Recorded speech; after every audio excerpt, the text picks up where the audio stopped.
जय श्री राधे, जय श्री कृष्ण। श्रीमद् भगवत गीता अध्याय 2 श्लोक संख्या 61। वश इंद्रियां अपनी करके सभी, मेरा आसरा ले तू लग मुझ में ही। रहे इंद्रियां वश में जिस पुरुष की, होती है बुद्धि स्थिर उसकी ही।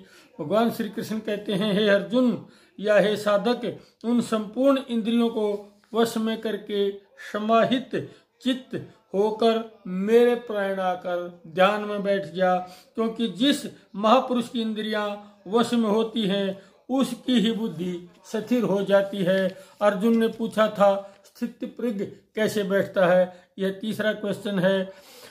कछुए का दृष्टांत देकर भगवान ने संकेत किया कि कछुए की भांति विषयों की आहट होते ही अपने अंगों को समेट और अपने सुरक्षित होकर बैठ जा।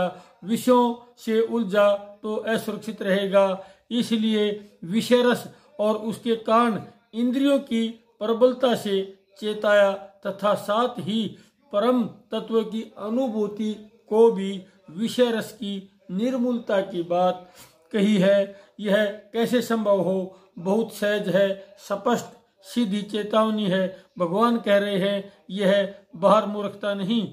इंद्रियां विषयों की ओर भागने की प्रवृत्ति समाप्त करें।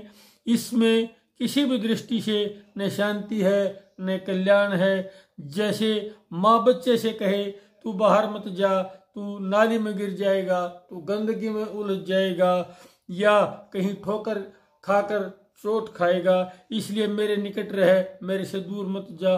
वात्सल्य माँ की भांति भगवान यह कथन जीव को कह रहे हैं कि अभी अंतर नहीं समझ पा रहा है विषय और भगवत कृपा के रस के बारे में। इसलिए यह जानकर उनसे दूर होकर स्वयं जीव कहीं न कहीं वृत्तियों की गंदगी में उलझ जा सकता है, दुखों में ठोकर खा सकता है। इसलिए भगवान स्थिति प्रज्ञ की अवस्था बताने के साथ जीव को विशेष तौर प्रेरित कर रहे हैं कि स्थिति प्रज्ञ स्थितियां तो इंद्रियों के वश में होने पर ही होती हैं। अतः सब ओर से अपनी समस्त इंद्रियों को संयमित करके मेरे परायण होकर तू मेरे निकट बैठ जा।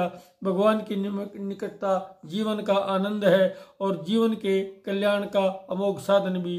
भगवान से दूरी की स्थिति तो भयामह और पतनकारी है, इसलिए भगवान के निकट रहे। जय श्री राधे, जय श्री कृष्ण, जय भगवत गीते, जय गुरुदेव। कृपया लाइक शेयर सब्सक्राइब।